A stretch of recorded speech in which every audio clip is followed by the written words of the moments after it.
Hello, and welcome to the No and Son series of informational videos on changes to the Selective High School Placement Test. This presentation will cover information on the reading and writing sections of the test. I will explain what changes have been made to the test format, what we will do to help our students, and I will also give advice on what students can do to better prepare themselves for both sections. The changes to the reading and writing sections may seem small, but they are not insignificant. For reading, the time limit for this section remains at 40 minutes. The main change is that students are answering only 30 multiple choice questions instead of the 45 questions that used to make up this section.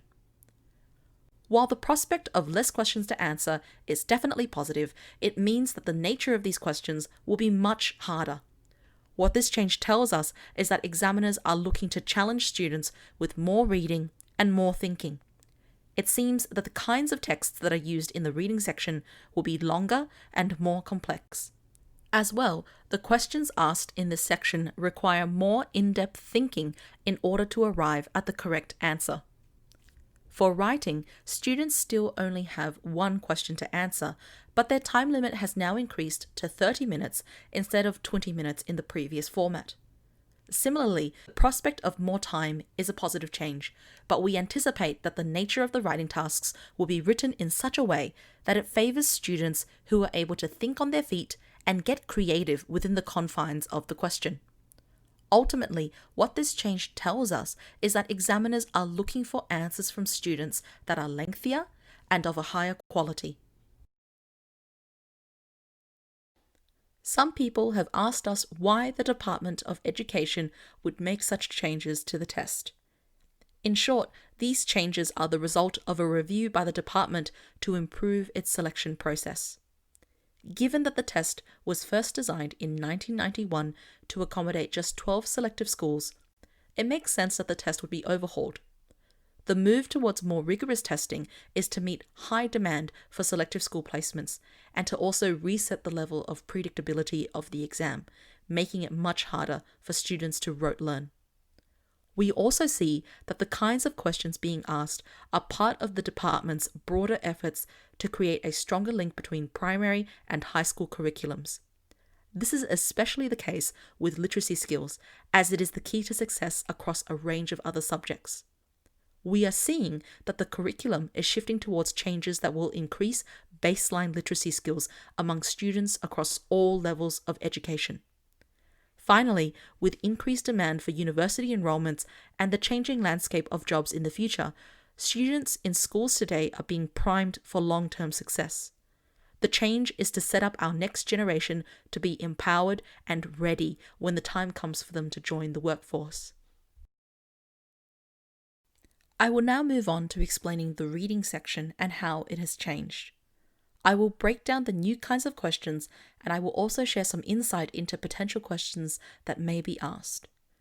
Based on the sample tests provided by the department, some of the basic comprehension skills from the old test format will still be tested. As you can see from the sample questions that I've included here, students will still be asked questions on fact-finding, vocabulary and language, and drawing inferences. What has changed is the addition of questions that ask students to engage in analysis and reasoning, as well as synthesis of information. I will start by explaining what I mean by analysis and reasoning. These are questions that ask students to think beyond what is on the page and to bring interpretation to the text. This is usually a skill that is taught and developed at the start of high school. For example, both sample questions here show us that students will need to think about the text holistically. Judgment about what makes a good introduction to a text means that students must understand the purpose and remember the content of the article that they have just read. Being asked to choose what form as a whole reflects requires students to look at the content of the poem and to understand that poets will use the shape of stanzas as part of communicating their meaning. Fortunately, our selective trial test program has always incorporated textual analysis and reasoning into the practice papers that we provide to our students. At the core of our reading strategies is we teach our students to read the text holistically and to always justify their reasoning based on evidence to come to the correct answer. Now I will go through what is meant by questions that test the synthesis of information. The sample questions here relate to 2 extracts that students must read together. Each extract is about 500 words in length and are united under a similar abstract theme. It means that students not only need to be able to read and take in information at a much quicker rate, but they will also need to memorize and distinguish where the information is located. There are a lot of skills being exercised all at once, making this kind of question much more challenging than before.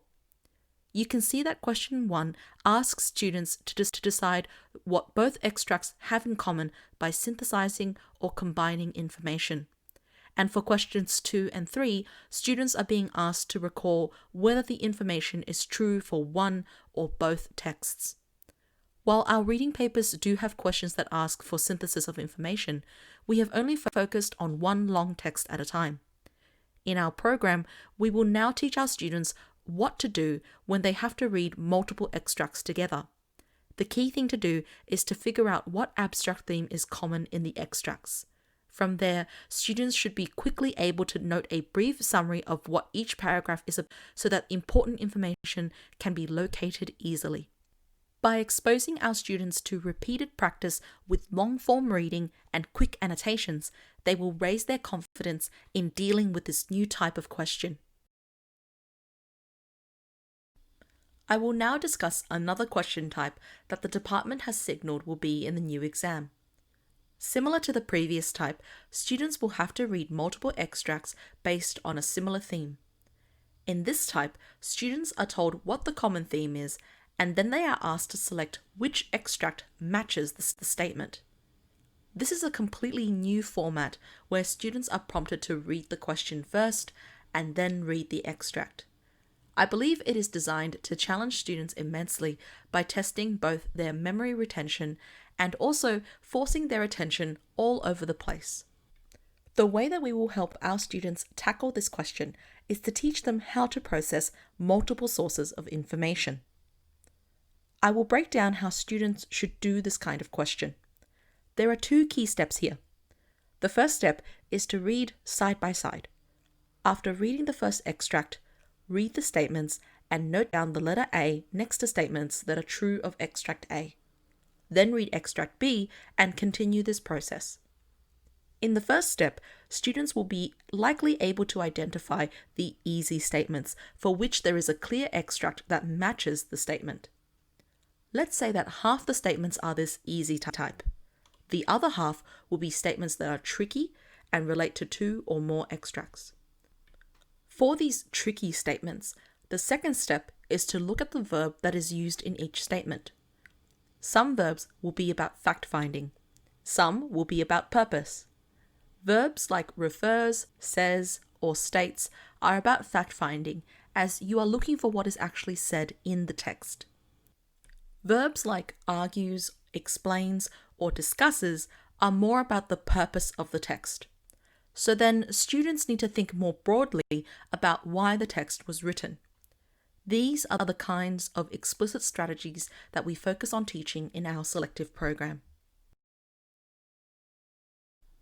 The last new type of question we've seen in the department's sample is one that relates to structure and purpose.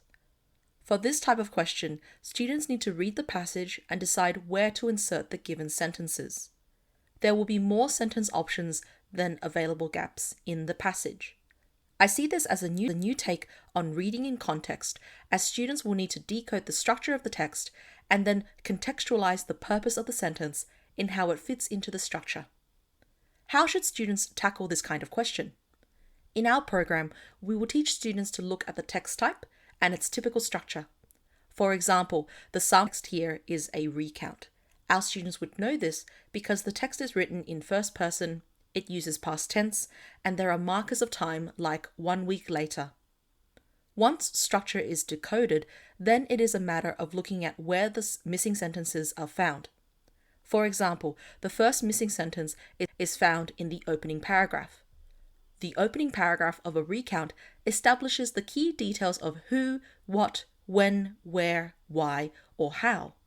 In this sample, the opening paragraph establishes the reasons that the narrator decided to start a new life in a new career path.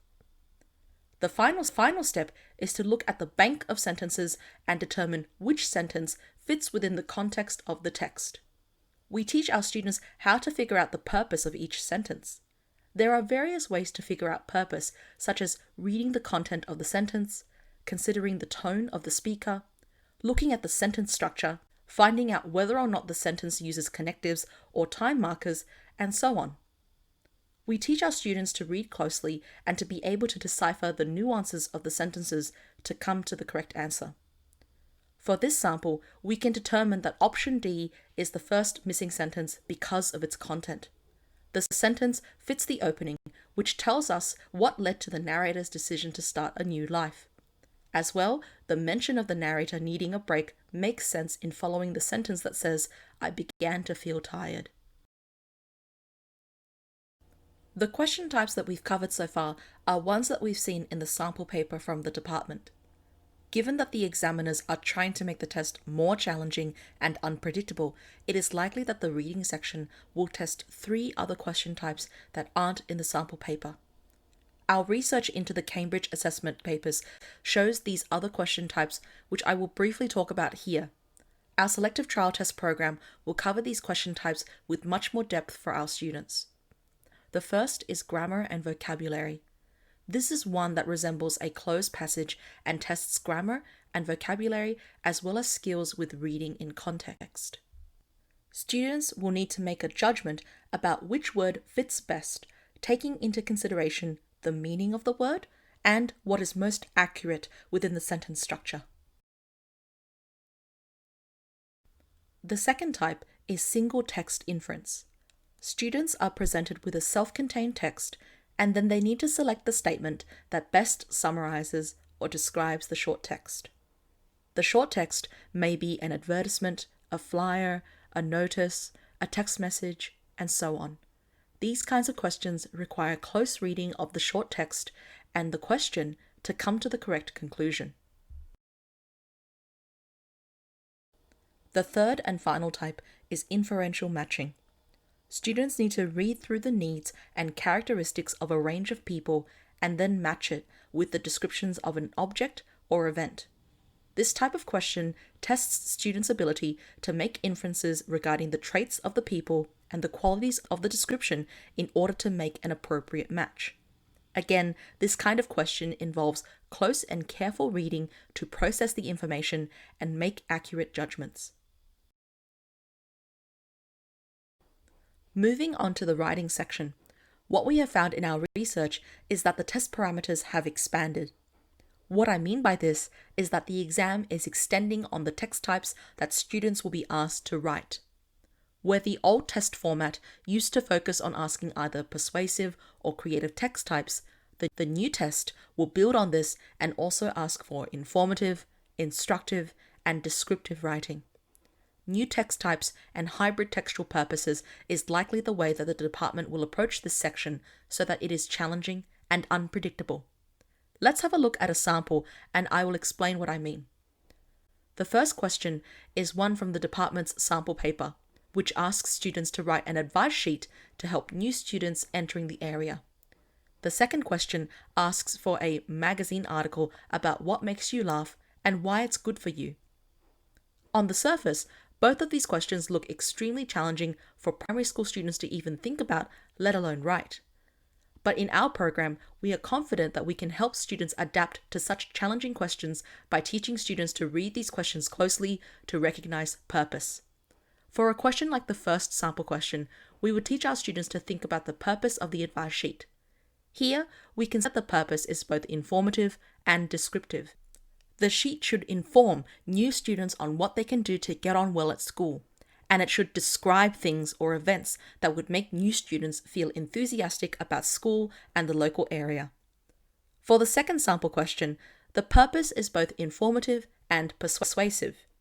An effectively written article will inform readers what the writer finds funny and persuade readers as to why it's good to laugh. And from there, we would teach our students how to plan their structure, and we would give them advice on the relevant language features they should include to produce a solid piece of writing. Our writing theory covers scaffolds of what content should go into the introduction, the body, and the conclusion, and we also instruct students as to where they should insert language features like metaphor, simile, repetition, complex sentences, imperative language, and so on. The final aspect I will cover is another potential type of question that students might encounter in the new writing section. This is based on our research into the papers that the exam writers have produced. The department may ask students to write a story based on a visual prompt like the one pictured here. It may well be the case that examiners are no longer interested in using images that are highly abstract and open to very broad interpretation. Instead, the images used will show ordinary situations that better reflect real-world experiences. With this kind of question, students are prompted to write about events that are confined to narrative within the image, and subsequently, their creative writing will be judged on how engaging their portrayal is of an ordinary situation. This is likely the way that the department will prompt creative writing. A usual mistake that many students make in the writing section is that they think they need to write a story where the most exciting things take place.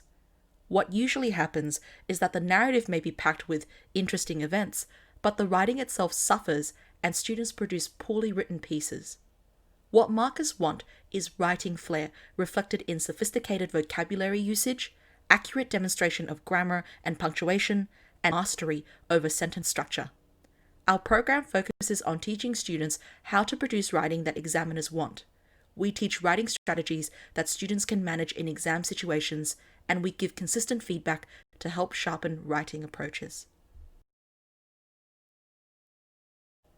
To conclude this presentation, I've included some resources that parents can seek out to improve reading and writing. The first two resources are for reading. Parents should take a look at the New South Wales Premier's Reading Challenge for recommendations on fiction that students should read. This is categorized by level, age, and genre, so there will be something there for everyone. It's just a matter of finding these titles either at your local bookshop or library. The second recommended resource is a website called Newsella, which curates non-fiction texts for students to read. The articles can be adjusted based on reading level, so students can start with basic levels and then work their way up to advanced reading. There are even comprehension questions that come with most articles for students to practice their comprehension. This website is free to sign up and is continually updated with news for students to read. The third resource that I have listed here is a textbook that focuses on teaching students to write. This is a good resource, but it does require parents to take an active role in teaching younger students. Older students can easily read through the exercises and work through it independently. The website that I've listed there does provide a free preview of the textbook for parents to check out before buying. Overall, the best preparation for the selective test is one that starts early and establishes routines that are sustainable. The students who perform best are ones who enjoy studying and have good habits that started early. Success, especially in reading and writing, is a long-term goal that must begin with small steps in the right direction. Thank you for watching, and we look forward to helping more students reach their full potential.